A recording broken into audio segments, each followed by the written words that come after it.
Dean, Peter, Tuomas, Tommy, Ilpo, are we ready to rock? Yes, sir. Sure. Excellent. Let's get going, guys. So everybody, a warm welcome to Nordic Wi-Fi 2020. We much appreciate you joining. We wouldn't be here if it wasn't for your interest in joining the webinar. You should be able to see my screen, correct?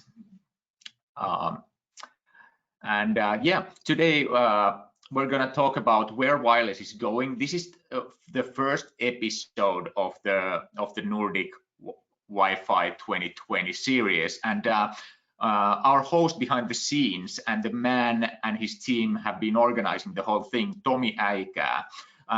Tommy, if you don't mind, could you post on the chat board the link where people can access all the episodes of the webinar? I think you guys made a cool landing page where you can see which episodes there are, what they are about, and find the links. So you find your way here. I would highly suggest, especially if you like this, go see episodes 2, 3, and 4 as well. A couple of housekeeping items. This webinar will be recorded. There is a questions board, so anytime you have any questions, please send them over. Behind the scenes, we have not just Tommy, but we have Ilpo, the bear of Helsinki, Mäkinen on the line. Ilpo, are you there? Oh, yes. Welcome on the show. So behind the scenes, Ilpo, as well as Tommy Järventie. I wonder if he's on the line as well. I'm throwing everybody under the bus. I didn't tell them, but anyway, there will be technical missed experts answering the questions as we go.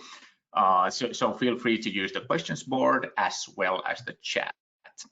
Now let's get on with the show. Today's speakers include Peter MacKenzie. Peter, how are you, man? Yeah, I'm doing very well, thank you. You see, keeping well. Who are you and what do you do, for those that don't know you?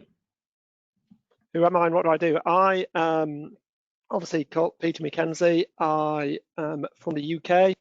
I do Wi-Fi consultancy and training services. So a lot of the time, I do a lot of troubleshooting consultancy, so protocol analysis and Wi-Fi design as well, services. So that's pretty much what I do. People might also know me as the packet magician, as it says on your slide. So I sometimes do a bit of magic as well. Very good, very good. And all of us, by the way, can be found on Twitter. There are the Twitter handles as well. On the line, we also have Mr. Dean Bubley, aka Disruptive Dean. How are you, man? Good, thanks. And yeah, thanks for inviting me along. And apologies for all the clutter in my basement where I've set up my working from home setup. Yeah. Oh, you're good, man. So what do you do, Dean? I'm sure many of the listeners have seen you on Twitter or on conferences, stuff like that. It seems like you're everywhere. What do you do and what does Disruptive Analytics do? Disruptive Analysis is my company. I'm an industry analyst and consultant, so I try to work out what's going on with wireless technologies, stuff like cloud and edge computing, telecoms industry, and I advise companies in those areas and sometimes governments and investors on what will happen and also quite a lot of what won't happen. And so I tend to argue with people with quite a lot of the time and call out hype and nonsense when I get a chance.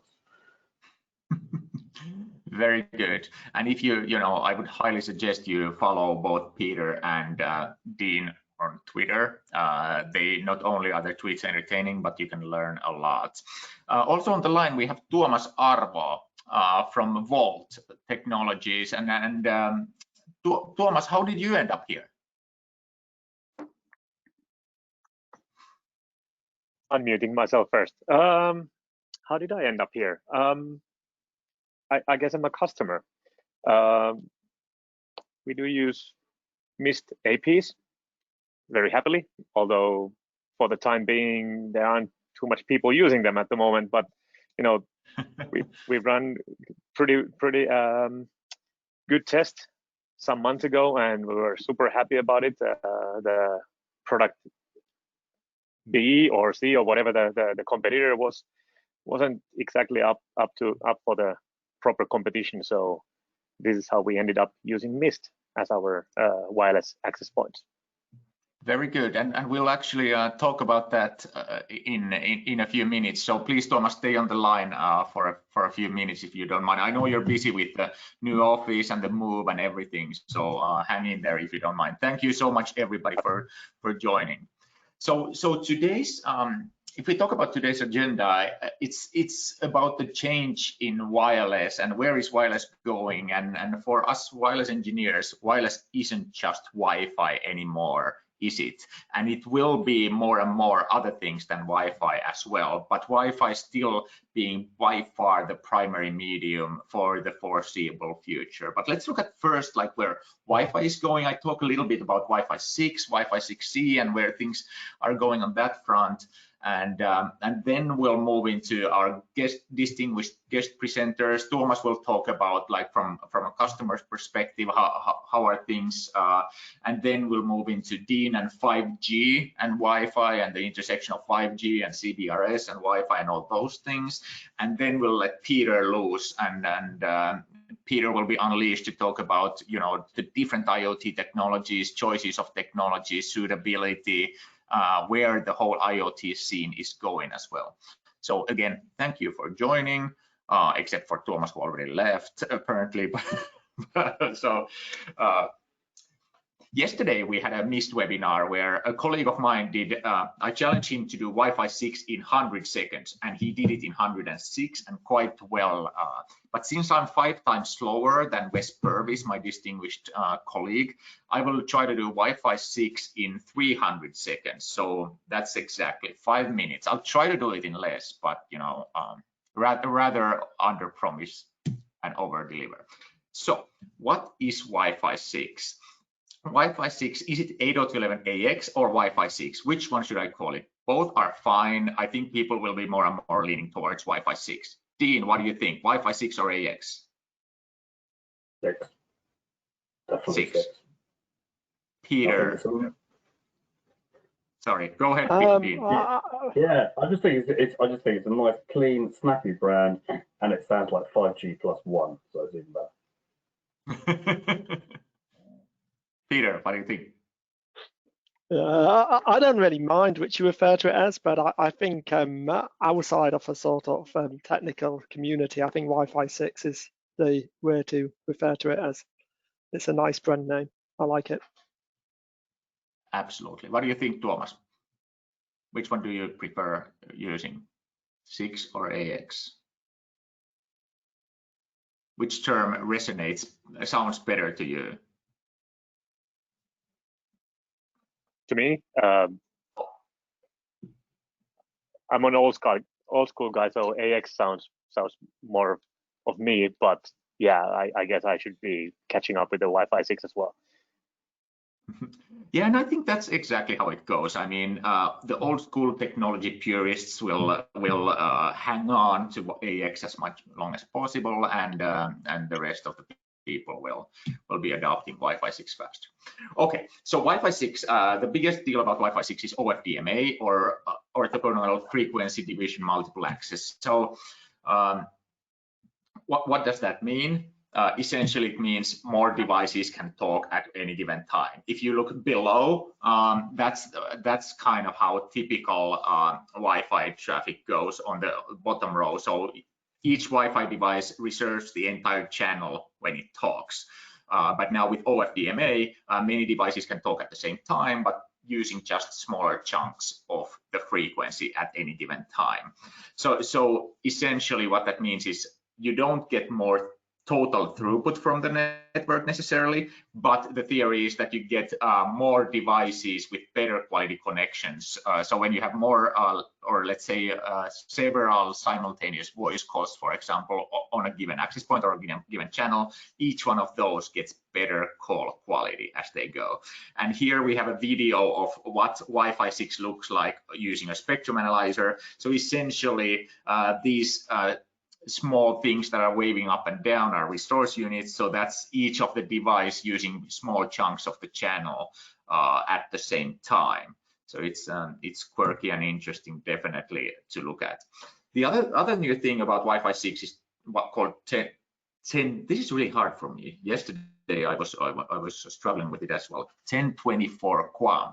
So 1024 QAM essentially means when you're close to the AP, you get better data rates than before. But you need to be pretty close to the AP, 10, 15, max 20 feet away from the AP to get this 1024 QAM modulation, which essentially just when you get really high signal and really high signal to noise ratio, it just crams a boatload of data. It modulates a boatload of data into the air, giving you a high data rate and thus high throughput. But you need to be really close. So that's essentially what it looks like, just cramming more data into the frequency. And this is to illustrate that the previous top data transfer modulation was 256 QAM, and you can achieve it at slightly lower signals. And now at negative 60 dBm, which is very, very strong in the green areas, you could achieve 1024 QAM. Of course, Peter, what do all of these Wi-Fi 6 enhancements require from the hardware perspective? From the hardware perspective, they require clients to support them as well as the APs. So although you've got AP support and all of this, until we get enough clients, we're not going to really see the benefit of a lot of these things. Exactly, exactly. And so for the Wi-Fi 6 again, APs as well as clients. And one of the last big benefits of Wi-Fi 6 is called BSS coloring. So that's not a color at all. It is behind the scenes, it is a number, but coloring is a good way to understand it. So the idea is that with Wi-Fi, let's say you have two access points on channel 11 fairly close to one another. Only one of these access points can talk at any given time because they're on the same channel. Not just that, but only one device can talk. So only one client device can talk at any given time. And if you have 10 client devices associated to each AP on channel 11, you have 20 client devices here, and only one of them talks at any given time. So the Wi-Fi performance goes down, actually, the more access points you add. Now with BSS coloring, what we get is if the client device sees a different color AP than the one it's interested in, it can actually disregard that access point. So it's kind of like in a bar, if you have two simultaneous discussions going on, but the other one is not so interesting, you can kind of mute that discussion out. So BSS coloring tries to do the same thing. It's kind of like, you know, good earmuffs on your ears. And this is what Peter was saying earlier as well.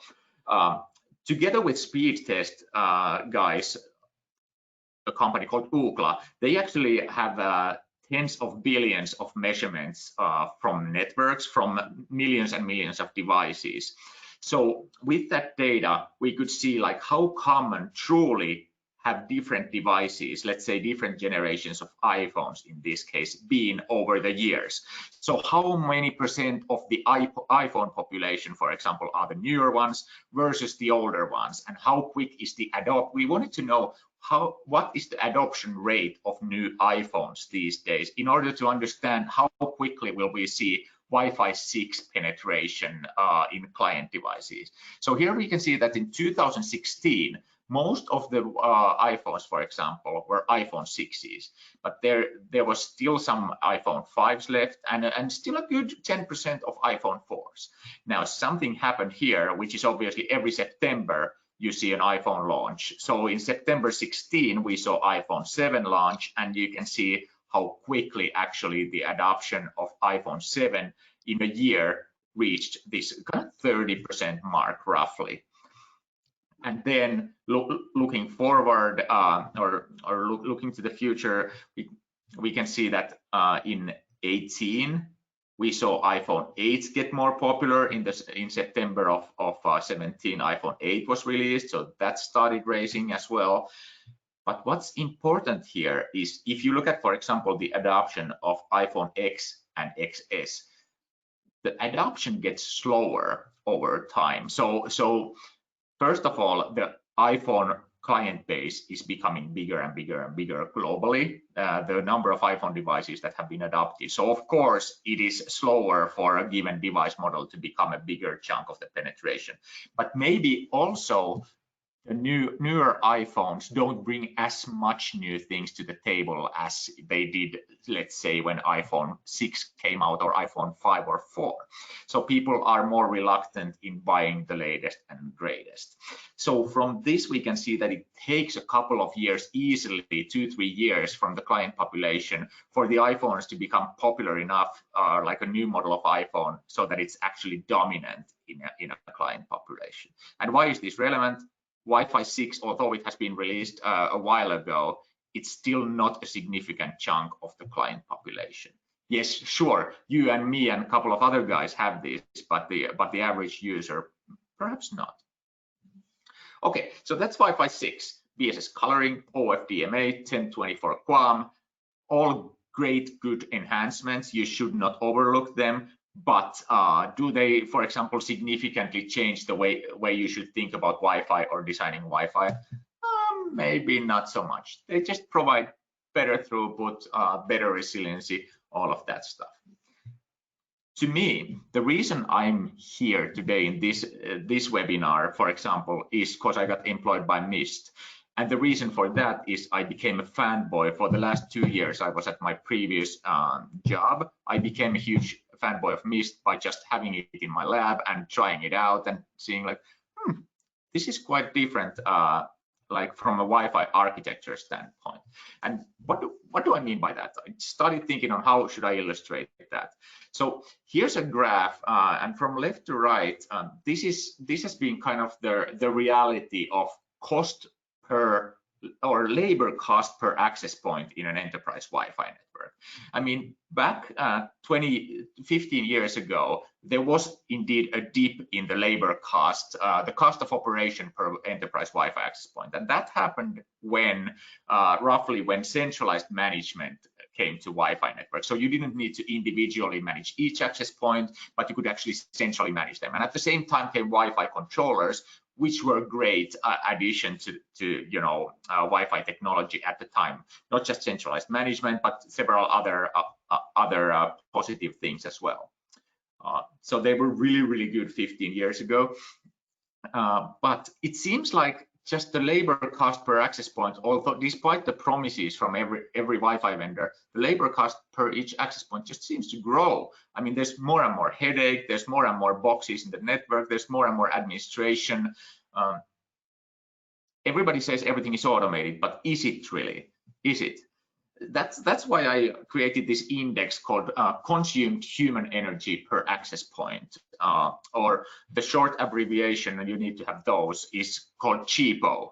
So when thinking about your next Wi-Fi investment or Wi-Fi infrastructure, consider the CHIPO index and consider like how much time do you use in deploying, monitoring, maintaining, and troubleshooting your Wi-Fi network versus how much is the network actually helping out your business. So just something to think about, and you will get these slides later if you want. So we don't need to go through it all. And the reason I bring up CHIPO index is this. So here we can see that typical Wi-Fi network 15 years ago was APs and controllers, and APs had a little bit of code, controllers were pretty simple, everything was good. But then over time, things started to get a little bit more complex. And these days, in order to operate a Wi-Fi network, we need like we need good 15 boxes and different pieces of hardware, different pieces of software. Like, you need so much stuff in order to make the network work. And in fact, this complexity is often what fails the network engineer and what makes the network not work. And it's not just the amount of boxes, it's the compatibility you need to ensure between the boxes. So not only do you need to connect the boxes to one another, but you also need to make sure that you're checking all the boxes of the compatibility matrix. So every single box needs to have a supported version in order to work with the next box, And then when you upgrade your controller, get some downtime there, and then you realize that, oh shoot, actually that new version doesn't work with my location engine, and then all heck breaks loose. So that's why people have started to, shout from the rooftops, not just individually, but also publicly about this situation. And can't blame them. You don't want to be this guy, do you? Don't try this at home. So instead of this thing of the past, maybe it's time to rethink the Wi-Fi network architecture. And there's of course different ways to think about it. One of the simple ways is, yeah, let's move Wi-Fi network to the cloud, because cloud is trendy and people want cloud. So let's move all the boxes to cloud. That's not probably the ideal solution. It's still the same boxes, just in a different place. I actually call that the brown cloud for that reason. It's the same thing, it's just on somebody else's property. So that's brown cloud, probably a big no-go as well. And oh, I seem to go to the beginning of the presentation for some reason. Sorry about that. So definitely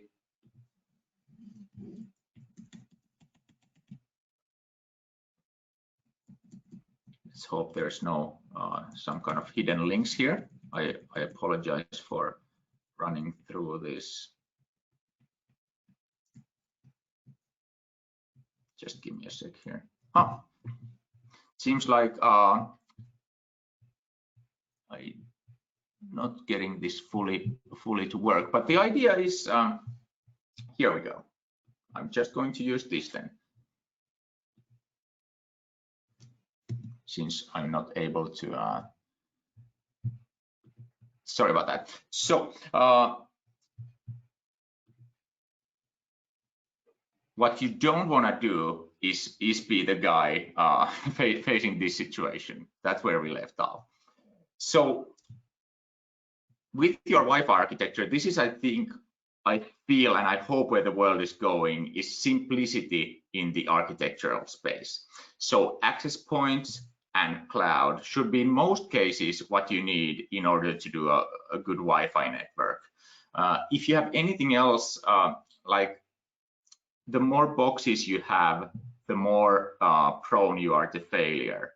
If you have a single point of failure, such as a box between the box in a central place of the network, it's a risky proposal to have. And with Mist, we have access points and we have microservices-based cloud infrastructure. And what that means is a pretty simple architecture. It's simple to set up, but it's also very, very quick for us to update. So every week we actually bring new features. Every week we bring bug fixes. So let's say somebody finds a vulnerability in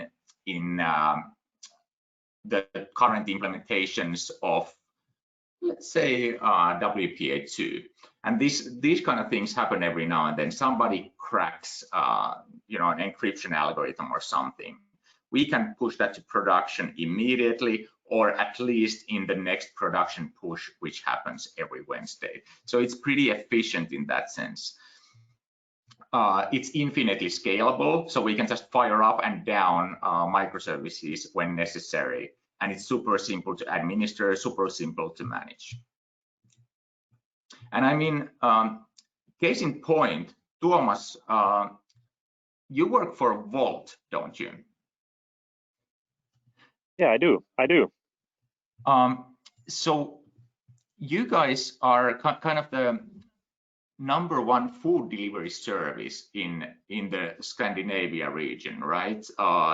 You operate in quite a few countries, and this is essentially what it looks like, no? Absolutely.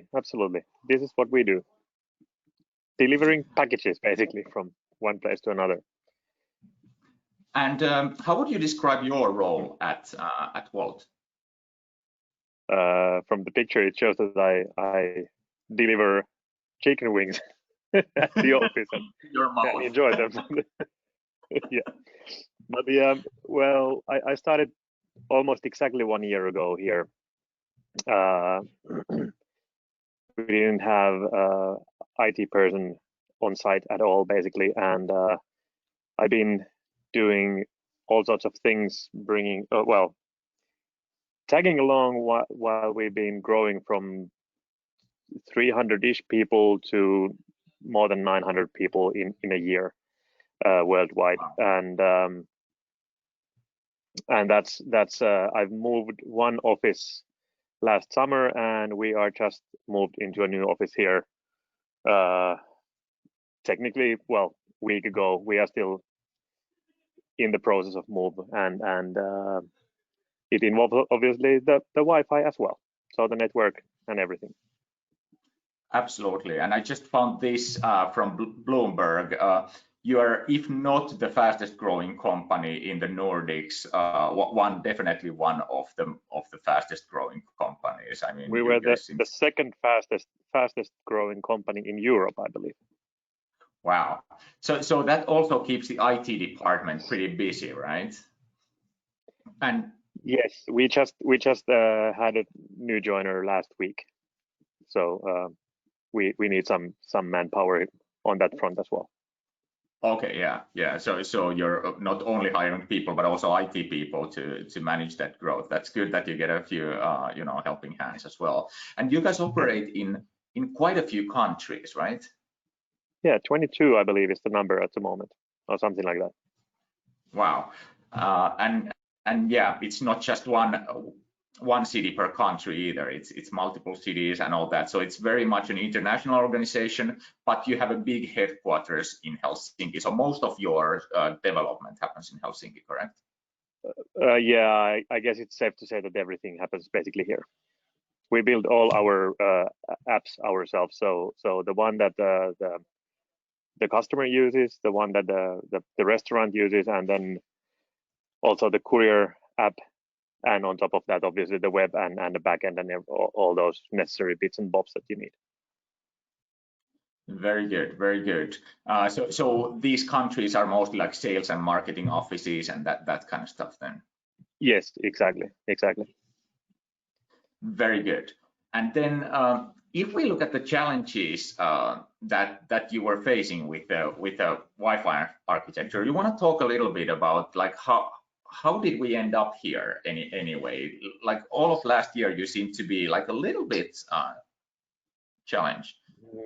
Yeah, a bit frustrated, even if you will. Developers are usually quite technically advanced people, and they will ask you all sorts of questions if they have any problems with connectivity. And those problems were around. Mostly things are stable, you know that, but there are sometimes when everything just seems to, like a certain person comes to you every week asking that, can I please have a cable because your Wi-Fi is not working? So then we started troubleshooting it and figured that one wise man once came to me. I believe let's try to keep his name a bit vague. It starts with J and ends with Ussi Kiviniemi. and he I appreciate the anonymity. Yeah. And he said that how about we do an A/B testing, so that the same area where we have this very persistent trouble or issue going on, how about we have another, sorry about the noise if you have a drilling noise in the background, but how about we have a couple of missed access points in the same area and on top of the ones that we were using. And for the sake of what would you call it, equality, like fairness, I guess. Yeah. We Equality, yeah. So we sort of reconfigured all the APs in that area so that it was sort of better for both companies or both access point manufacturers. And Yeah. the end result is quite clear. Yeah, we had it run for over 90 days, and in 90 days, I heard I tried to reach out to you every now and then and look at the admin UI and all that, and then on day 91, you actually called me with a problem. Remember that? I can remember that. No, not anymore. No, because you had a person who was using Linux, and he had updated his kernel on the previous day, remember? Absolutely. Yes. Now I do remember. I do remember. So we spent I opened a web session with you, shared my screen, and we spent like good 45 seconds, identifying the root cause, and there it was, like, okay, this guy, this is what's happening, you know, all that. But that was the first thing I heard in 90 days. Exactly, and I think it was quite nice occasion actually. Wasn't it so that I actually asked the guy that, have you just updated your OS or something like this? It was like a very pinpointed question about the problem, and it was right there. Like, yes, actually, I have just updated the kernel. So, all right, okay, right. There you go. And to finish things off, you want to talk quickly about the systems integrator you have been using and their ways of like installing the Wi-Fi network, because that also changed at the same time. You kind of inherited a legacy Wi-Fi network from a legacy manufacturer that you also like. The first fix actually was to, obviously, hey, try our Wi-Fi 6 gear. And how did that legacy vendor Wi-Fi 6 gear turn out? It was roughly the time when iPhone 11 and 11 Pros came out, and those were basically the big bunch of gear that actually had AX or Wi-Fi 6 or whatever it's called. So the funny thing happened. We had those fancy AX access points from the legacy company or legacy APs, and for some reason all the iPhones, the new iPhones, they couldn't access the network. We couldn't even the initial setup for the phone, if you were in the premises where we had these fancy AX access points, you couldn't even start using the phone at that point. So the AX didn't actually work, even though it was supposed to work. Yeah. Instead of improving the situation, things just got worse. So you want to talk about, I wish we had Petri from Soft Avenue to talk about this, but he's under the weather right now. But you want to talk about your experience with the systems integrator and the mounting, for example, that they use. You have a pretty challenging environment, though it's an office, but it's a completely open ceiling, right? Yeah, absolutely. I am here at the moment, and even though we found one nice spot from over there, you can see one of the access points, but you can see that this is basically exactly the same stuff all over the place. So either you have cooling panels like this over here. Yeah, it's not a complete no-no to drill in it, but it's also not a very good idea, because especially if you don't know what you're doing. And then you have like deep pockets, if you will, and things which are not maybe the most optimal places for access points, metal or pipes or whatever. So yes, exactly. So this is the famous MOOM, more universal universal mount. And I'm not sure if yes, exactly. Spider AP, whatever the Spider APs do. Yeah, this is fantastic. This is basically the picture shown here is that's like a really bad place to install your average AP if you have the regular mount that comes with the box. It would be behind the cooling panel or behind the pipes and whatever there are, giving probably some minus decibels for the connectivity. I don't know. I would imagine. I'm not a professional on this side, but yeah. And here we have the MOOM in progress, or well, working as it's supposed to. So you can adjust the height, basically, well, not limitlessly, but on very small increments, and it's quite fantastic. Also, the installation is super fast. You basically, on this one, I believe there was one concrete screw that you have to do on the ceiling, which will hold, I've been told, at least 1,000 kilos. It was tested actually in this very building a couple of weeks ago, and it's very sturdy. It doesn't come off automatically or by itself, and so forth. And one of those lines, I believe, can hold 20, 40, 20, 35, 50 kilos, something like this. I don't know how much, but there's definitely enough support for one AP, no matter how big you. Rumor actually has it that you are doing push-ups on these APs every morning. But we'll let that be a rumor. But yeah. I think we're already like 10 minutes over, so I think it's time to let Dean Bubley loose on stage. Dean, I hope you have better luck with sharing Microsoft PowerPoint slides than I did. So let me have a go and see how it works. All right. I'm gonna hit the show screen button. Actually, I think you need to change the. Okay. I need to make you a presenter, right? Yeah, I've got it. Should have a screen. All right, and we do. I can put that in presenter mode. Can you see that? We can see your presenter slides. Okay. You want to click swap displays. It can give me the option to swap displays. So yeah. Is it display settings? Is there anything there? Yes, sir. There you go. Right. Wonderful. So, Jussi, thanks for this. And so you've asked me to come and talk more about 5G than about Wi-Fi. So I'll try and sort of cover off some of the important things around 5G, and I'll try and do like a 10-minute roundup of what's going on.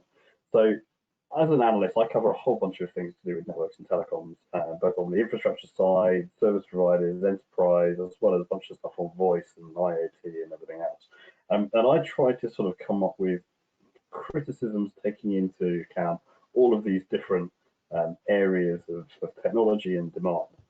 And so that's weird. I was going to restretch my screen again. Okay. So one of the things that I try and look through the lens of is how are networks going to work in different places and for different use cases and scenarios in the future.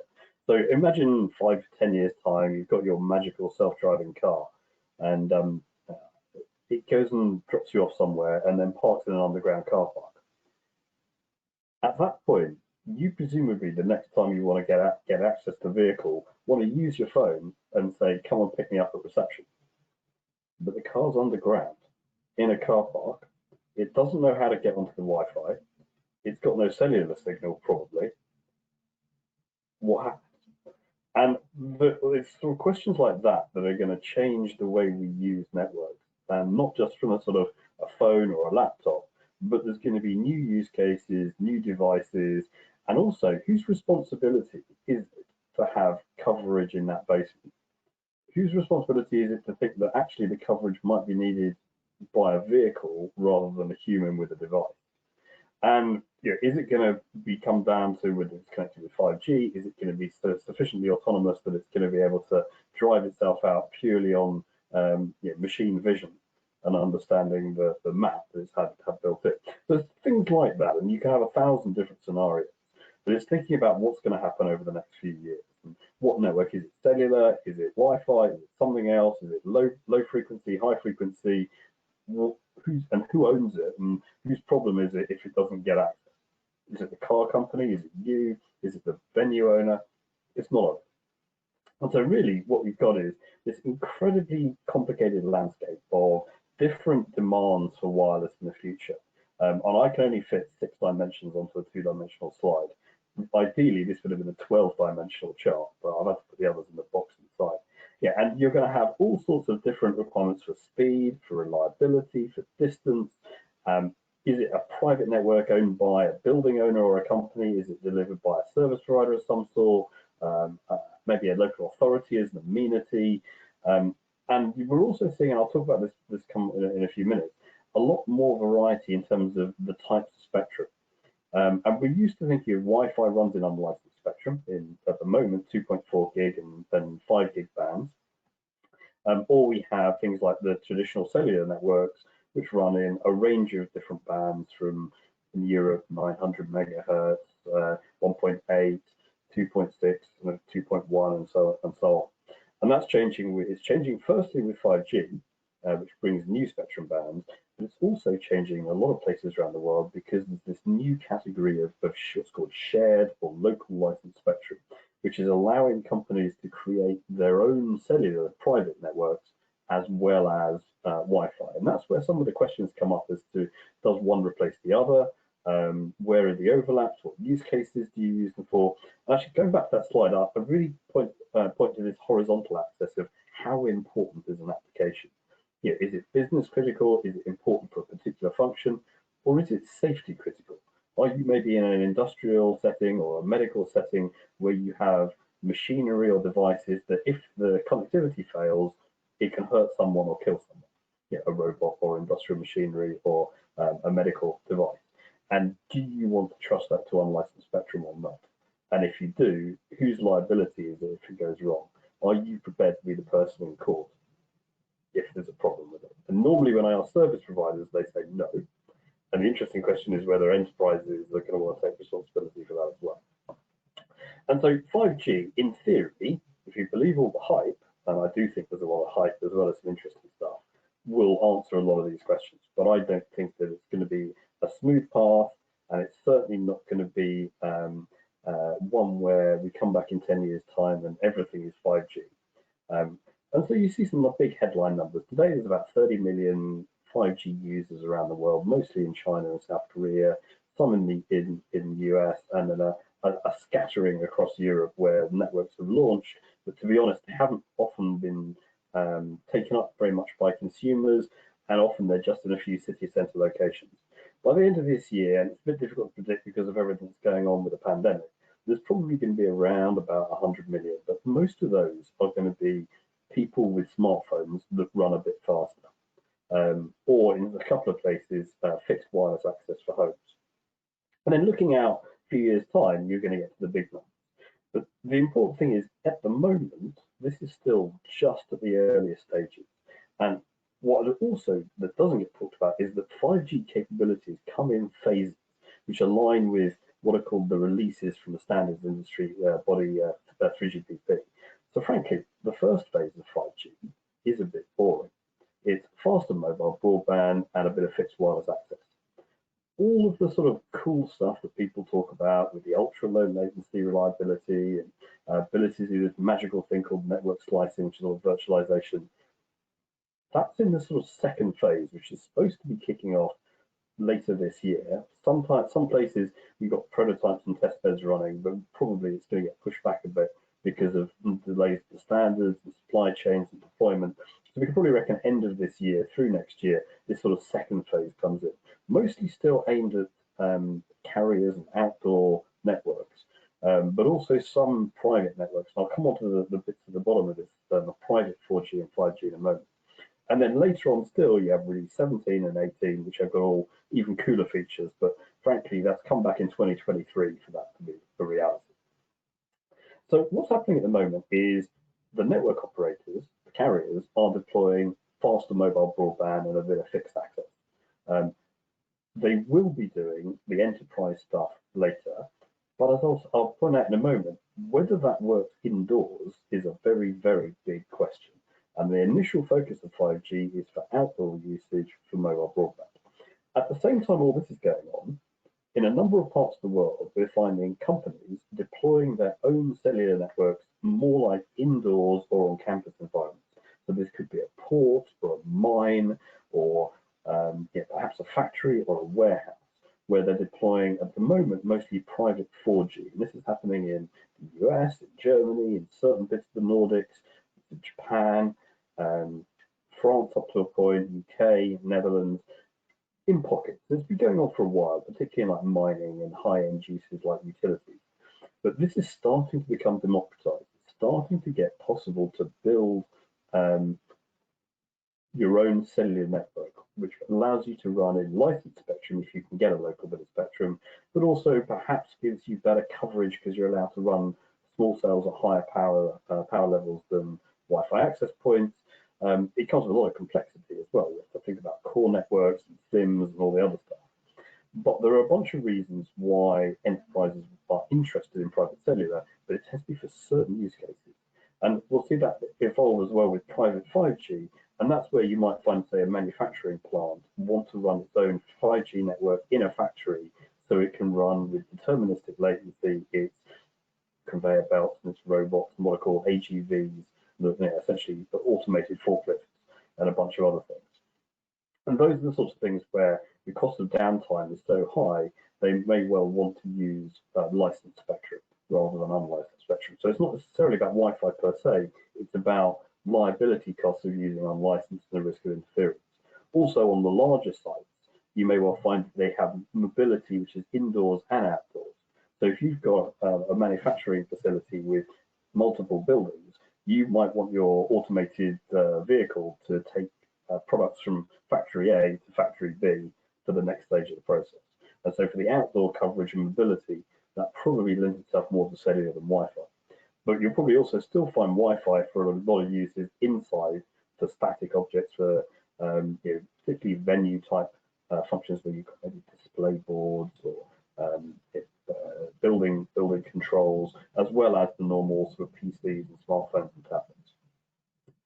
So Dean, real quickly, if you had to summarize, like, where do you see in a few years, let's say, when Wi-Fi 6E will be there on 6 GHz, and you have private 5G, private 4G? What's the division of, like, this is definitely private cellular. Yeah. This is definitely where Wi-Fi is going to be strong.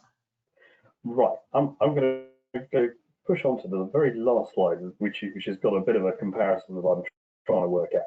And I think that you've got a bunch of different use cases. And I think the one which Wi-Fi absolutely is not going to get displaced from is what I'll call local IT connectivity. For things like laptops, for things like tablets, regular users who are perhaps employees who've got their smartphones set up for use on in-building Wi-Fi. I don't buy this idea that we're going to have every laptop with a cellular radio in. The cost would be too high. And there's a huge long tail of existing laptops and PCs which aren't going to get replaced. And the same thing with audio visual equipment, for example. So I think that the traditional sort of really wireless LAN equipment is going to stick with Wi-Fi. Things which move around, which is particularly vehicles on site, but also maybe things like handheld payment terminals, where it's a sort of a business critical function, you want to avoid interference. If you're in an airport retail, you don't want to have people streaming Netflix in the departure lounge blocking your payment terminal. So you might find use cases for that. And the same thing in hospitals, you might find that there's certain bits of machinery you don't want to have on the same piece of spectrum as everyone else using Wi-Fi. I think that the interesting dividing line where 5G is going to make sense in 5 years' time is these hardcore industrial use cases, what's called OT, operational technology. And I think the interesting thing there is that actually some of the companies like, say, Siemens or ABB or Honeywell, they actually use today stuff which technically is not Wi-Fi. They can't call Wi-Fi. Siemens has a product called Industrial Wireless LAN, which uses 802.11, but it's got various proprietary features in it to deal with quality of service and a few other things. So you've actually got this other category of quasi-Wi-Fi products, which will probably still continue, but are not certificated and not officially endorsed by Wi-Fi Alliance. So there's an interesting grey area. The other variable is for phones for visitors and maybe tenants. So if you go to a hotel or a restaurant, there it comes down to, people will use cellular indoors if Wi-Fi is too much of a pain to connect to. And so if you have all the sort of nonsense with captive portals and use your email or LinkedIn to log in, no one's going to bother. Now, whether they'll be using 4G indoors or 5G depends on the frequency band. And also, one of the big challenges for 5G is the higher bands which we're seeing deployed, so 3.4 and 3.5 gigahertz is the main one, 3.4 to 3.8 in Europe. And then also in some parts of the world, 26 and 28 gigahertz, they don't go through walls very well, particularly outdoor to indoor. And worse, the existing in-building cellular systems don't support them. So that's not going to happen. They're not going to be changed very rapidly overnight. So I think we're going to have this sort of hybrid world where a lot of the in-building cellular stays as 4G, apart from specific locations. Wi-Fi will evolve to sort of Wi-Fi 6 and perhaps in the US 6E and maybe Europe over time. So the answer is it's going to be messy, and it's going to be building by building, whether they've upgraded the Wi-Fi before they've upgraded the indoor cellular. And then also there's a bit of the question mark around the outdoor network and things like construction materials. So parts of the Nordics where you use a lot of wooden materials, your outdoor to indoor cellular propagation tends to be better. In part, if you're in parts of the world where you use lots of stone, sort of like Edinburgh, where you, like an extinct volcano, and you've got thick walls everywhere. Essentially, unless you've got indoor coverage system, you're getting nothing. And right. So there it's good there. Okay, I think this picture really well summarizes, this table summarizes, much of what's going to happen in the coming years. And thank you so much for your insight, and thank you, Tuomas, for your comments so far. Dean, is it okay if we're running low on time? So yeah. Is it okay if we move to Mr. MacKenzie? So stay tuned. We still have Peter talking IoT. We have Wi-Fi 6E, the new 6 GHz Wi-Fi in 100 seconds after that, and then we're gonna have a quick Q&A. I know, Dean, you gotta go probably after this. Yeah. All right, very good, very good. So if you have questions for Dean, actually, let's do it so that write your questions for Dean on the chat board or on the questions panel, and Dean will be monitoring that for the next 10 minutes. But with that, we're letting Dr. MacKenzie loose. Peter. Great, thank you very much. Yeah. Can everyone see my screen? Yes. Hopefully yes, you can. Indeed, sir. Perfect. So I'm going to talk a little bit IoT, and thank you to Dean for raising a few interesting points I thought as well, especially as we thinking about that car and that car park. What some of the questions, like how does it get connectivity? What sort of connectivity should it get? And I thought another interesting question was a question as thinking about OT systems. And there is I think what we're seeing today in the industry is a convergence between OT and IT systems. When you think about your traditional operational sort of technology systems, they've traditionally been networked, but with proprietary network technologies, often that have been isolated systems. So there is a sort of Siemens wireless LAN system, but there's also a lot of other proprietary systems out there, but they've never necessarily traditionally needed to connect to any other networks or the internet. But I think that's where we're seeing a change now, as we're seeing a lot of systems converging, and there's a real convergence between OT and IT. So what I'm going to try and talk about, quickly give you, is I'm not going to necessarily give you all the answers to what system should be used for that car in a car park, but I want to outline some of the technology that's out there that I think we need to be thinking about, as some of the non-Wi-Fi technology. I think everyone here is Wi-Fi people, so we understand Wi-Fi, especially 802.11 quite well. But what are some of the other technologies that are out there, which I think over the next few years are just going to become more and more important? And to start really that discussion, it'd be good to think about another standard, not the 802.11 standard, but 802.15 standard. Now, the 802.15 standard has many branches to it. And some of those branches you'll be familiar with. The 802.15.1 branch is where Bluetooth comes from. And our traditional sort of Bluetooth devices were ultimately defined in the 15.1 standard. Now on this slide I'm not going to go through all the different branches of the 15 standard. There's the 15.2 one, which talks about coexistence, so how Bluetooth will try and hop around other DSS transmissions in the frequency band. But there's one branch which I think is very interesting, and that's the 15.4. And for people who have not looked into the 15.4 standard, I would highly recommend it, because there's a whole host of technologies defined in that standard. It's the low rate wireless personal area network standard. And when you actually look into that standard, it defines 15 different physical layers, new physical layers. And I've not put all 15 physical layers on this slide here, but I've put some of the important ones. In the original standard, it defined something called offset quadrature phase shift keying, binary phase shift keying, and amplitude phase shift keying.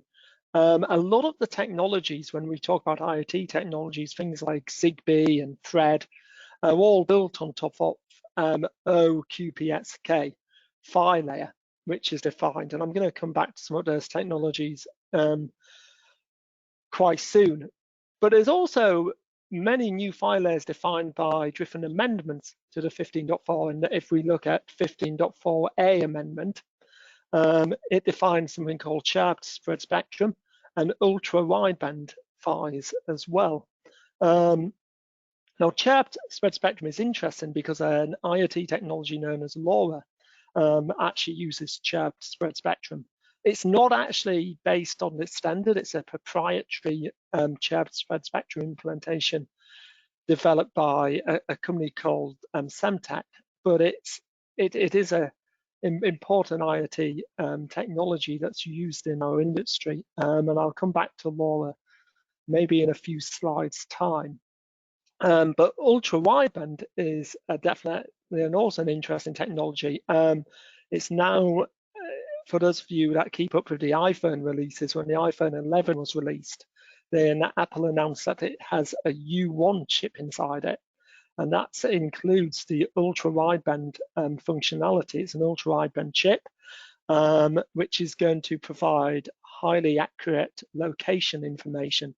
So for location tracking or more accurate airdropping, where you can sort of point your phone at another device and it'll know where that device is. And there's also something called Apple tags, which are coming, which are likely to include ultra wideband tags as well. So there's a lot of technology which is either based upon the 802.15 standard or either directly or indirectly, which I think we're going to start to see used in the industry. So I want to spend a bit of time talking about some of that technology, but we've not got long, so I'm going to do it very much an overview. And I thought, well, why not start with the something that you do know, which is Wi-Fi, and show how a lot of this technology operates in the 2.4 gig band, and we all know the 2.4 gig band from a Wi-Fi point of view. So how does it look if we overlay it on top of our Wi-Fi channels? So as we know, in the 2.4 gigahertz band, there's 14 channels defined. Depending on which region you're in, depends on how many channels you can use. In the US regions, there's 11 channels. In most of Europe, we have 13. And we often talk about 1, 6, and 11 being our non-overlapping channels. So if we look at some of the more traditional IoT technologies operate in the 2.4 gig band, how do they operate if we overlay them on top of what's hopefully quite a familiar graphic to many of us? If we think about Bluetooth, first of all, Bluetooth is a frequency hop spread spectrum technology, and we have 79 different subcarriers which Bluetooth will hop to, covering across the entire 2.4 gig spectrum. And Bluetooth will hop 1,600 times a second across the entire 2.4 gigahertz band, moving across these different frequencies. Each subcarrier is 1 megahertz wide, and there's 1 megahertz between the center frequencies. So they're butted up to each other, as you can see, covering the entire spectrum. So what that means with Bluetooth is going to potentially, looking at that, you could say, well, that's going to really interfere with Wi-Fi networks and other 2.4 gigahertz operations. But because it's hopping around each individual spectrum, you'll see that in terms of how utilized the spectrum is from Bluetooth, it's often only around 2, 3, 4% utilized, meaning that there's actually plenty of time to do other such transmissions, such as Wi-Fi, while Bluetooth's going on. So another technology which has come out of Bluetooth is something called BLE, Bluetooth Low Energy. Now, Bluetooth Low Energy utilizes 40 1 megahertz wide channels, but there's 2 megahertz of space in between them. So it's about half the channels or subcarriers that Bluetooth would hop to. And there's 3 very important channels to be aware of in BLE. You'll notice that the channels are numbered from 0 to 36, and then there's the ones I've highlighted in red there, which are 36, 38, and 39. And these are what are called the advertisement channels. And any device which has a BLE chip in is going to be advertising itself on these 3 channels, and it uses all 3. It'll advertise it, send the same advertisement packet out on each 3 channel all the time. So when we're thinking, and what do we have? What has BLE chipsets in today? Well, smartphones do, smartwatches do, laptops do. So pretty much every IT type device we have often have these BLE chips in. And if you ever take a look in an environment, you're going to see these 3 advertisement channels used quite frequently across the spectrum. And you'll see how those advertisement channels, one's sort of just before channel 1 of our Wi-Fi channel starts, one's about between channel 1 and 6, and the other one's sort of quite a bit past channel 11.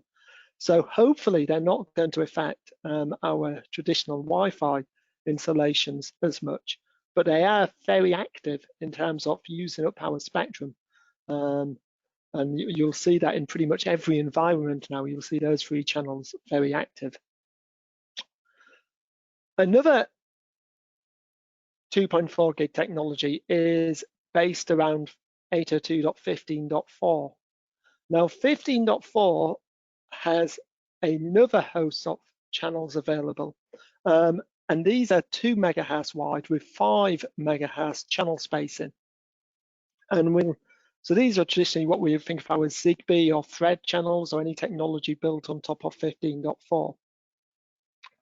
Now, we can see that if we want to pick channels which are not going to interfere with our traditional channels 1, 6, and 11, we've got channel 15, which nicely fits between channels 1 and 6. We've got channel 20, which is between 6 and 11, and then channel 25 and 26, which is just beyond channel 11.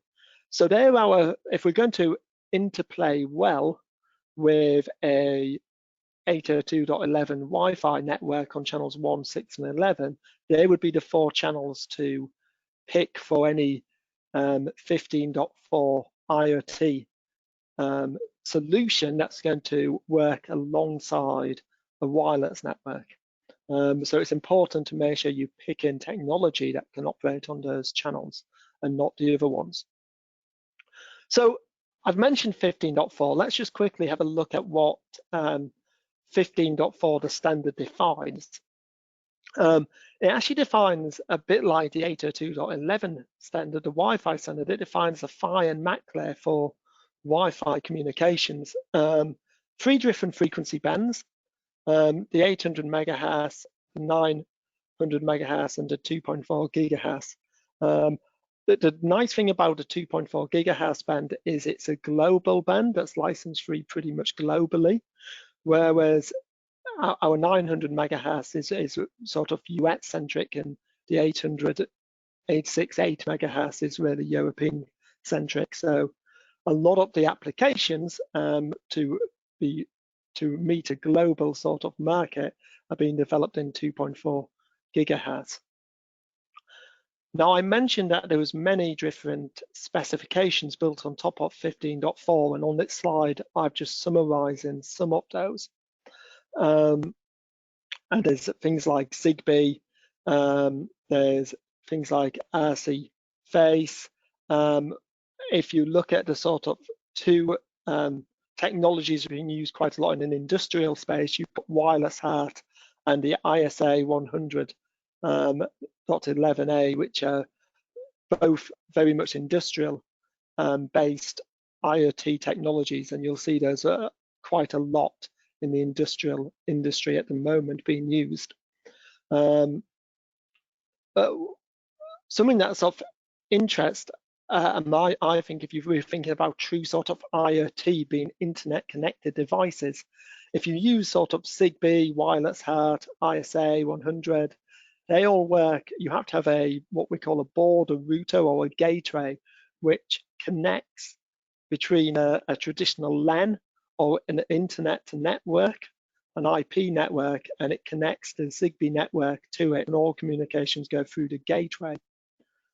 One extension, which is 6LoWPAN, that's an extension to 15.4, which adds IP version 6 directly on top of 15.4, which allows any IoT device built on top of that to have an IP version 6, so it can be directly addressable from the internet.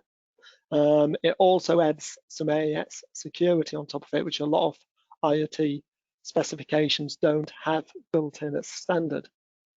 And then Thread is actually built on top of 6LoWPAN and allows you to connect up to 250 devices in a wireless match, all with their own unique IP version 6 address. So this just shows the sort of Thread protocol stack. You've got a 15.4 PHY and MAC layer with 6LoWPAN, which provides the sort of IP addressing, the routing, and the security, and then you get the Thread application built on top of that. So that's very quickly the sort of 2.4 gig IoT technologies that exist. I want to quickly talk about some of the other technologies that also exist in the IoT space, particularly in what we call the LPWAN solution, which is low-powered wide area networks.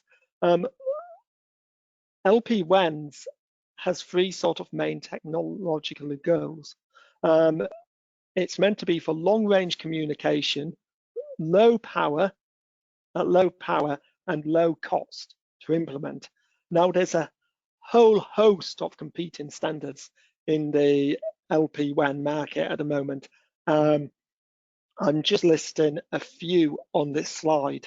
2 that get talked about quite a lot are both Sigfox and LoRa. the main difference between those two is that Sigfox is a proprietary network built by a French network operator. So when you connect to a Sigfox network, you actually connect into this international global network operator, a bit like you connect your phone to a cellular operator. Whereas LoRa is, although it's based upon a proprietary filer using this chirp spread spectrum, which I want to talk about next, you can build your own private networks with it. So it's much more open in that respect. There's a whole bunch of other technologies as well, which I haven't got time to talk about, but I've listed some on that slide. I do want to spend a little bit of time talking about LoRa though, so you can see some of the benefits of using this type of technology. Now, when we think about LoRa stands for long range. It's a low-powered wide area network that can operate over a really great range. And one of the things that gives it that range is its spread spectrum technique known as chirp spread spectrum. Now, on the left-hand side of this slide, I'm showing a traditional sort of networking modulation technique known as frequency shift keying, where we encode data by shifting the frequency that we're transmitting at. So you can see very clearly the shifts in frequencies. We transmit on one frequency, then we maybe want to encode from a 1 to a 0, we'll shift to another frequency, and we can move backwards and forwards. What chirp spread spectrum does is it actually sweeps across the whole spectrum, transmits it as it goes. So you get like a sweeping tone to the signal, and we can have both down and up sweeps across the spectrum as we encode different data in it. And that allows us to be a lot more resilient to interference and actually allows us to transmit below the noise floor. I've also on this slide, just from an interest point of view, I've shown some of the frequency bands that LoRa works in different regions around the globe. But let me just talk a little bit more about the benefits of chirp spread spectrum. So when we talk about traditional RF, especially if we're all Wi-Fi engineers, we often talk about signal to noise. And signal to noise is that ratio or the margin of how high is my signal above the background noise floor. And we want to obtain a good signal to noise ratio to get a good data rate and to be able to successfully transmit data. Where LoRa is different is it can actually work below the noise floor. And depending on how low below the noise floor we are, will depend on how long our sweep across our chirp spectrum, our sweep across the spectrum goes. The sort of the lower our signal is, we actually have to have a longer sweep, and the longer sweep means that it takes longer to sweep, therefore we can encode less data. The quicker we can sweep, we can encode more data. But by being able to work below the noise floor means that's how we get our long range, how we can travel really, we can communicate data over great distances. And that's one of the big benefits of LoRa. And it was interesting, actually, it's a LoRa system that recently broke the world record for the longest distance communication between a receiver and transmitter using just a 25 milliwatt transmit power. The picture on this slide is they sent up LoRa devices, radios, up in balloons and then tracked the movements of balloons as they moved around the world. And they actually broke the record twice. The first time they broke the record, they managed to get a transmission at 741 kilometers, and then 5 hours later they broke it again, and it was 766 kilometers. That's 476 miles. They managed to get a communication to. Now, don't get me wrong, that's not typical distances. That was in this very particular case. We're normally talking sort of 20 kilometers distances in a probably traditional sort of LoRa network. But it just shows some of the things you can do by when you can actually decode signals below the noise floor. So I thought that was quite an interesting little experiment. So I guess that's a very quick overview of some of the technologies, and it'd be great if we had more time to share more. But I want to finish off by talking a little bit about what some of the implications of this, because very often when we buy an IoT system, depending on what vendor we go to will depend on what technology they're going to choose. But what I found is a lot of the systems who are developing these systems, they're not really thinking about what's the most appropriate technology for my system. What they're actually thinking about is what's the cheapest chipset I can buy to get my device some sort of network connectivity. And they don't always pick the right technology, I don't believe, for the solution. So if we're picking a solution, it's really important that we're thinking about what technology have they gone for.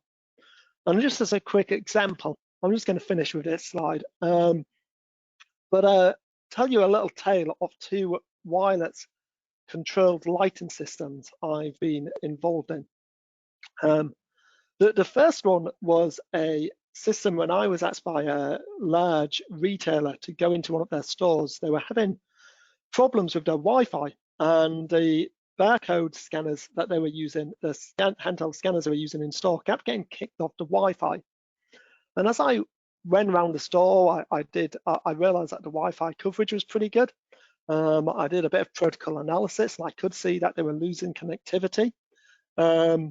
And then I did some spectrum analysis, and I was quite shocked at what I saw, because I saw it almost looked like a wideband jammer.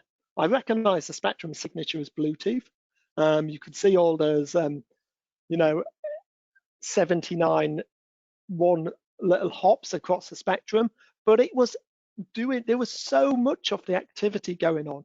It was that sort of 60% utilization, which is a lot for Bluetooth, and the signal strength was about neg 30 to 20 dBm.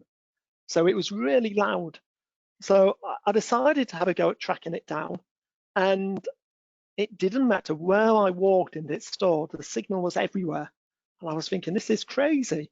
And as I'm looking around trying to find this device, I start to look up, and I see on the top of a lot of the cable trays and on the top of every single light, there's these little grey boxes, and that's the picture on the left-hand side of my slide. You can see a little grey box with two antennas.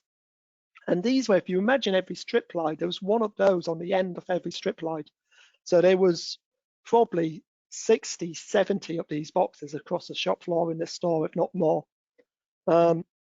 And after a bit of investigation, we found that this was a wireless controlled lighting system they were trialing at this store. And it was so loud. It was Bluetooth, but because there were so many boxes all transmitting, the net result of the power spectrum density in the spectrum was really high. So as I submitted a report about it, I got a response from the lighting system manufacturer, which said, Bluetooth, we've chosen Bluetooth because it doesn't interfere with Wi-Fi. And it's probably just a bad Wi-Fi design in the store. So as I started writing an angry response, given the fact I'd given them spectrum traces and everything, I decided to take a different approach to solving this issue. And in the end, I said, well, okay, if it doesn't interfere with Wi-Fi, the problem is it's such noise in the spectrum, you've seen the spectrum traces, would you turn it off for 24 hours and then let me go back and have a look at the spectrum when your system's not on? Because they were not having that it was interfering. So they agreed to that, and they turned their system off for 24 hours, and all store operations went back to normal. The scanners didn't get kicked off, and I don't think they were ever allowed to turn it back on. And I think that was a prime example of where the technology chosen for that application wasn't appropriate. it's very noisy. Bluetooth probably wasn't the right system if it's going to coexist with other technologies. On the other hand, there's the other picture on this slide is a lighting system based on 15.4 thread. We ended up doing a design for this system where the border routers, that's the big box you get, and then the little luminaire modules that go into the lice, and the little thread radios for a university. And this system operates on just one of the 15.4 channels. It's a channel which is PATS channel 11, so it keeps well away from Wi-Fi. And actually, when we designed it for the university, it went in and it actually works really well. It doesn't affect their Wi-Fi communications at all, and the two systems interplay very well. Two systems doing pretty much the same thing, but different vendors have gone down different sort of technologies, which have very different effects when you're installing it. So I think it's really important that when we think about installing a system, is we've got to assess whether the technology that's been chosen actually interplays well with the other technology we have in our environment. That's fascinating, for sure. And there's so many questions, and stay tuned. We still have a few minutes more content. But one question that comes to mind is, how on earth does a lighting system send so much data over Bluetooth? So I'm thinking either it's probably a combination of too much protocol overhead, but also they have to have been sending too much stuff over the air that is not critical for the lighting system. So it has to be too much overhead and too much data being transmitted, like unnecessary data being transmitted. Not just the poor technology choice, but also probably poor implementation. Yeah, per implementation, there was sensors with this lighting system all around the store detecting movement of people, and the idea was it would change its power consumption based upon the store environment. So there were LED lights. So it was meant to be environmentally friendly in terms of not, but I would have thought if it's LED lights, they're quite environmentally friendly anyway. And if you've got 100 Bluetooth transmitters, that's probably not environmentally friendly anyway. So again, per choice of technology. Yeah, that's another story. So, but it was transmitting all its environmental data around, and it was like one big match. And it was just, again, I still think that company somewhere probably has a picture of me on a dartboard, and they happily threw a dart at me when they, because obviously they didn't. It was in this store as a trial to be rolled out to every other store, and that didn't happen. No. But it's a good example of why you've got to think about a technology choice. Don't just go for the cheap hits. If you're developing products, try and work out what the best technology is for the application you're doing. Absolutely. Thank you, Peter. Really good insight and a fascinating story to top it off. Peter, may I challenge you? Do you want to tag team with me to do 100 seconds on Wi-Fi 6E? How about that? I have a few slides here, which I now have from my unsuccessful PowerPoint. I have converted into PDF. So if I share my screen and we tag team this thing, what do you say about that? Okay. Right. So let's try to explain Wi-Fi. We already explained Wi-Fi 6. So now let's do Wi-Fi 6E. And we will use as little time as possible, but as much as is necessary. So okay, here we go. Let's make it a bit more difficult. One sentence per person, and then we have to switch over to the second person. How about that? And I have no idea what's coming up, so this will be fun. I have no idea either. I made these last night when I was super tired. So, okay. So here we go. I can start. So Wi-Fi 6 compared to 6E. Wi-Fi 6 is actually summarized. It's new standard, new protocol standard, but it operates on old spectrum. And this is available today in today's client devices and today's access points. Go.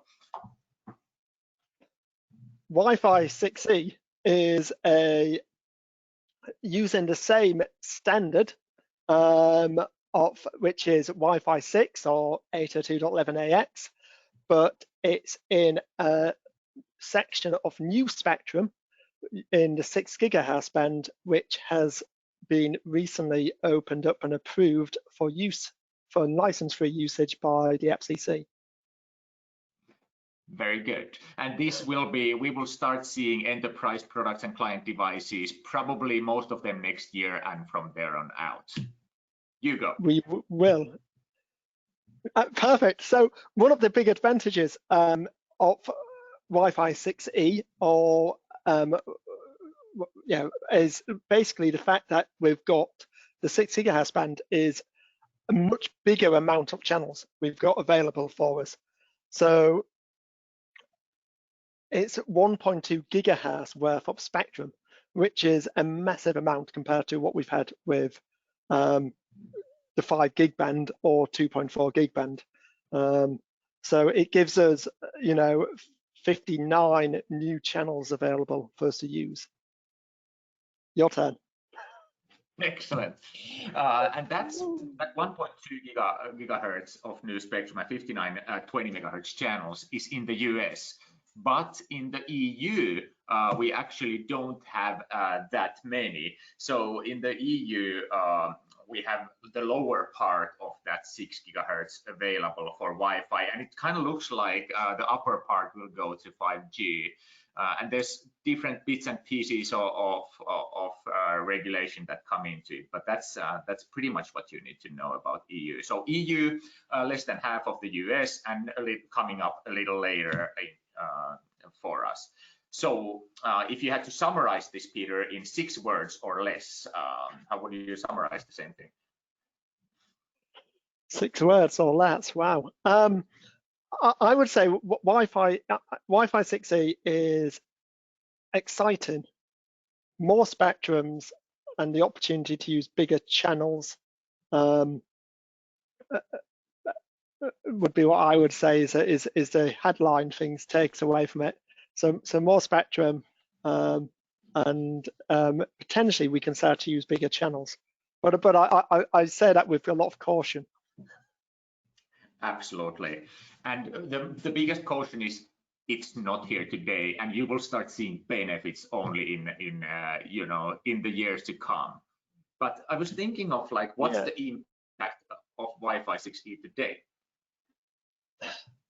So what's the effect today is, I'm not sure what the effect is today because it's not here today, and we're not going to see it for a while. I think I don't really see a massive impact from a point of view today. I think it's more thinking about what the future could hold from it. So as we're planning systems and we're looking at what's going to be what sort of things can we potentially do on Wi-Fi networks in the future? Well, a lot more spectrum ultimately gives us more density.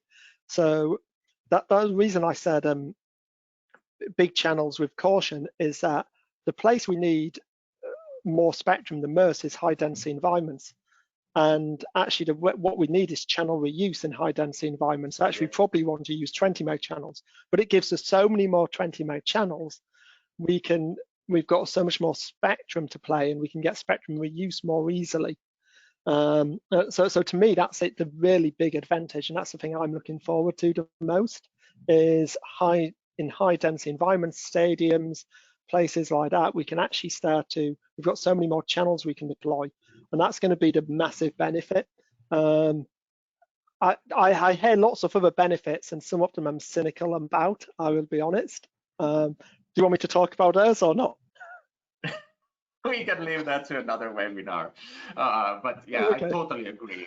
Two things really. It's gonna finally bring like super robust quality into the worst of places like stadiums and airports and things like that. But what I would look at today is when you start refreshing your architecture for Wi-Fi 6, have that Wi-Fi 6E in mind. And as you do your technology choices today, whether it's, you know, am I moving to modern Wi-Fi architecture, or especially the switching side of things, because with Wi-Fi 6, truly we're gonna see multiple gigs per access point actually achieved of throughput, right? It's finally happening. Yeah, I think it probably is finally happening. As I say, I think that there's always an area of caution because it depends on the environment. But the capability to do multiple gigs, yes. Yeah, but for example, in LPV, like stadiums and stuff like that, cause it will be 20 megahertz in super high density, then still you probably won't at least continually hit that gigabyte speeds per access point. But you've got three. If you have tri-band radios, you have 2.45 gig. You've got 3 radios now. So, and it's each radio will have a maximum amount of throughput, and all those 3 radios now have to go over one Ethernet or multiple Ethernet ports, depending on how it's deployed. Yeah. But so you are going to get an increase in the wired throughput for sure, just by adding another radio into a box.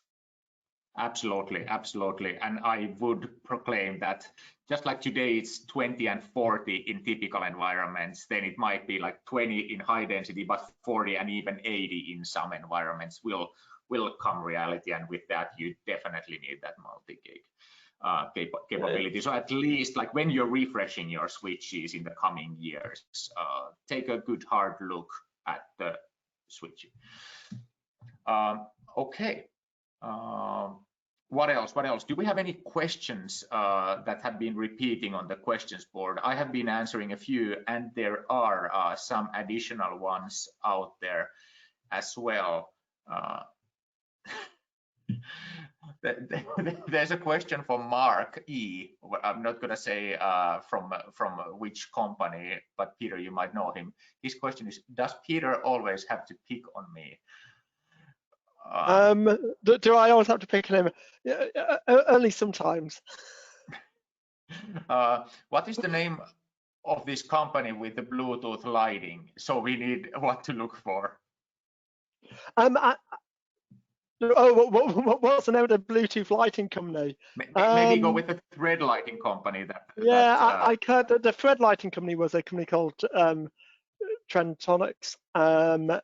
I can actually, I'll be honest with you, I can't remember the name of the Bluetooth lighting company. I think it'd be a bit unfair to say as well, but I can't remember, but it was, yeah. But Tridonics was the thread lighting system. Okay. Tuomas, I'm going to throw a curveball at you. What would you like to ask Peter MacKenzie now that we have him here? You remember yesterday we were walking around our office and we had this little spike around our office, few places, and we couldn't figure out what it was. And I have a feeling that, Peter, you might actually figure out, or you might, well, you could probably figure out what it is, but it's really hard when you are there and I'm here, and I don't really have any tools to show you any of those things. But that would be sort of interesting because it was a kind of high spike. So what happened is, yeah, on MIST we saw that there's a huge amount of non-Wi-Fi activity on channel 161. So of course there's no Wi-Fi radios there then, but then we studied like, out of curiosity, can we go and just smash these things with a hammer or something? So I took out the Sidekick, and Ekahau detected it as a video camera, but we couldn't find them. It was a humongous, on the spectrum analyzer, like a humongous spike that varied, between different places of channel 161, but it was like very, very, very narrow spiky thing that seemed to go like wobbling up and down.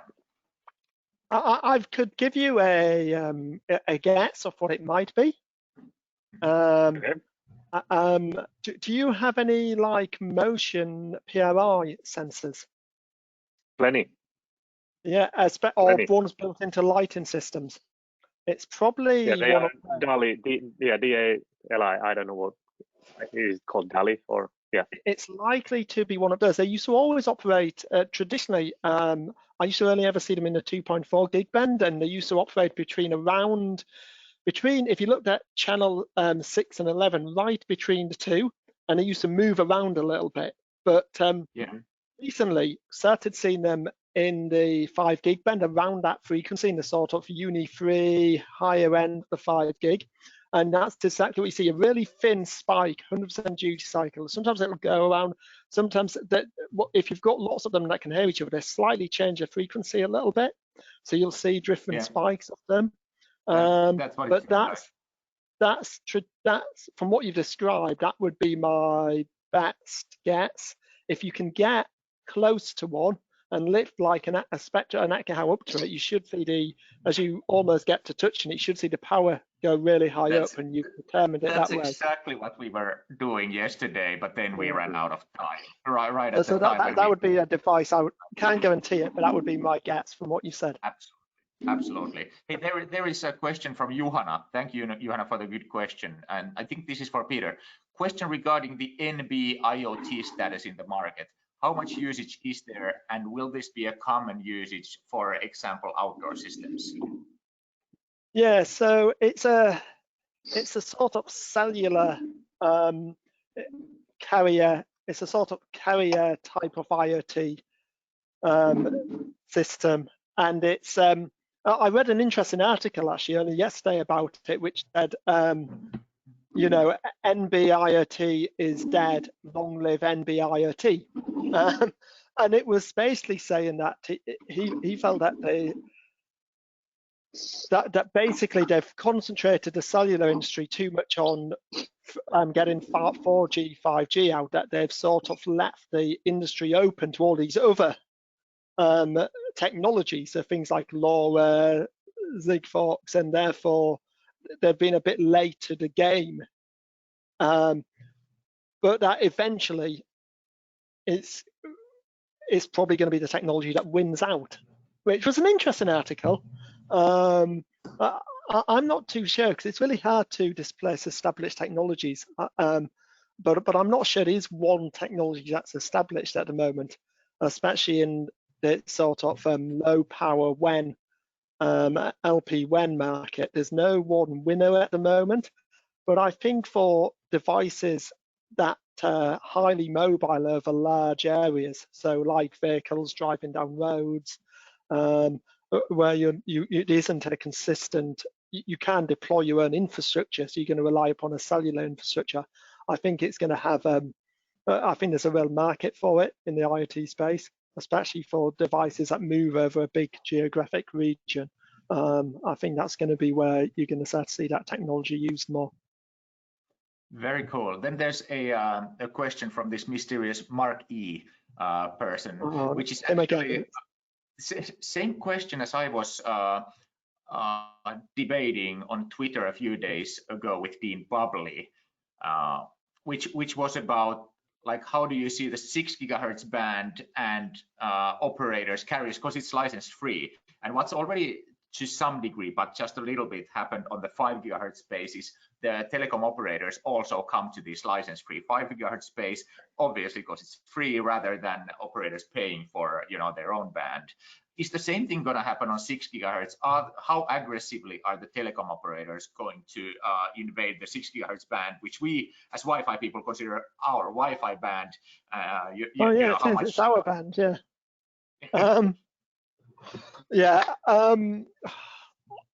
I don't know, I guess, would be the short answer, how aggressive they're going to be. When you get license-free spectrum, people will use it. That is just the nature of license-free spectrum. You don't have it all to yourself. So we might like to think we're going to have it all to ourselves, but just as we've talked about these PRS sensors now coming into the 5 gig band, we're starting to see quite more video cameras moving into the 5 gig band. So it's not just Wi-Fi people that have realized that 5 gig bands are much cleaner spectrum, and I'm starting to see more and more technology use it. I think that will happen with the 6 GHz band as well. How much we start to see carriers use it, I don't know, but if we think it's an attractive band to use, I don't see why others won't too. I would agree with that, and Dean's comment, however, was that he doesn't believe that strongly that it will be a problem, at least in the fairly near future. Of course, no one can see far ahead, but then Dean's reasoning was that the operators haven't been very aggressive on the 5 GHz band yet either. No, but let's see how it goes. What about Halo? This is also for Mark, and yeah, been wondering the same thing. Like, what happened to Halo? We haven't really seen anything materialize. Halo is this like marketing term for low frequency, high range, low power IoT type of Wi-Fi, still Wi-Fi technology. So what happened to Halo, Wi-Fi Halo, or AA?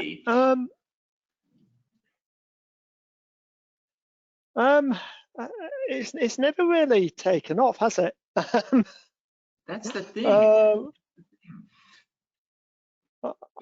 I've never. Clearly, other non-Wi-Fi IoT technologies have kind of taken over. Yeah, I would say so. I don't think Halo's ever really. It was one of those technologies with a lot of talk about it, wasn't it? There was a time when everybody was talking about it and how it was going to do lots and stuff, but it's not. To my mind, it's not really ever done much. There's a few sort of. I've seen a few sort of. It gets used for wireless charging, I think, a bit. People have been using it for and stuff like that. But yeah, it's not really something that I see as taken up for data transmission that much. That's the thing. I saw some Halo guys once in a Wi-Fi Now event, but that was about it. I'm seeing Tuomas is standing and about to leave, so you're not? Okay. We have the cleaners here, so I just have to move around a little. I was just gonna say thank you and bye, but hey, one more question before we let everybody go, if that's okay. Thank you guys for staying over time. 60 gigahertz. This one from Anders N, aka Hair N. 60 gigahertz. That's supposed to have been a big deal a year or two ago already. What happened to that? I mean, there's plenty of promise still, right, on 60 gigahertz, like humongous data transfer speeds, very low range, but still. What happened? I don't think anything's happened. There is a new amendment coming out, which is going to, I think, be quite important for the 60 gigahertz stuff. It's like going to be an amendment to AD. But AD, you do, most of the implementations of AD I've seen implemented have been more on the point-to-point solutions. So a few vendors have point-to-point 60 gigahertz solutions, which are based upon the 802.11ad standard.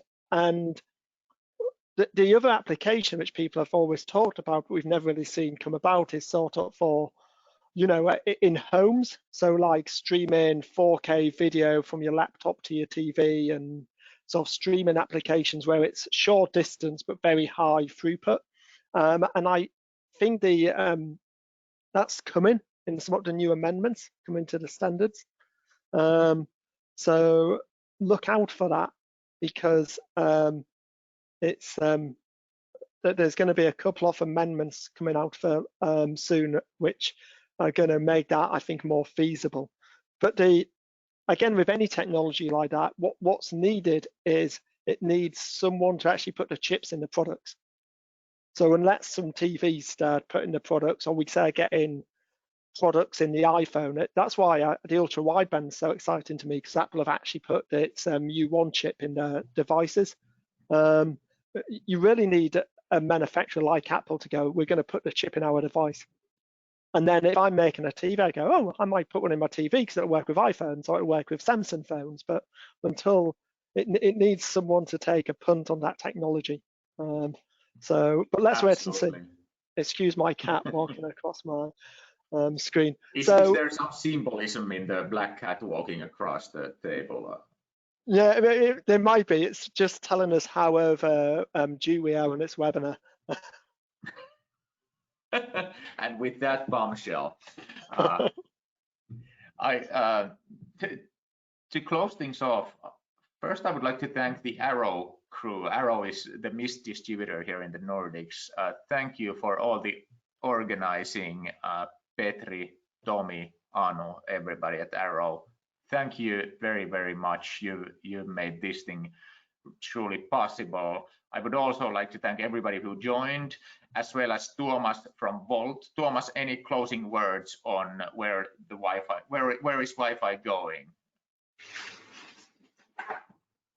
I don't know. We are super happy with what we have at the moment, so I hope our Wi-Fi is not going anywhere at the moment. Good answer. I will give you your 20 euros later. Thank you, Tuomas, so much for being on. Really, really appreciate that, and good luck with the finalization of the move and the new office. It's looking great. Thank you. Yeah. Thanks. It's been a pleasure again. Thanks, man. Really appreciate that.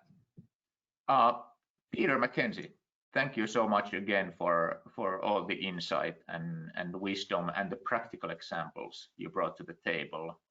There's still plenty of questions there on the chat board. In case you want to continue this discussion, where should we continue that, Peter? On Twitter, how about? Yeah, by all means, throw out some questions on Twitter, and we can try and answer them. Absolutely. If you search for MacKenzie Wi-Fi on Twitter, or just Google Peter MacKenzie Wi-Fi, you will find Peter. If you Google Jussi Wi-Fi, you will find me. If you Google Tuomas Volt, you will find Tuomas. So let's definitely continue the discussion on Twitter. Thank you, audience. Thank you so much for all the good questions. Thank you, Ilpa and Tommy, for monitoring the questions. With that, MC or behind the scenes master Tommy, are we good to go? We're good to go. Thank you, everyone. Thank you so much. Sorry, Tommy, for making you work time again. No worries. All right.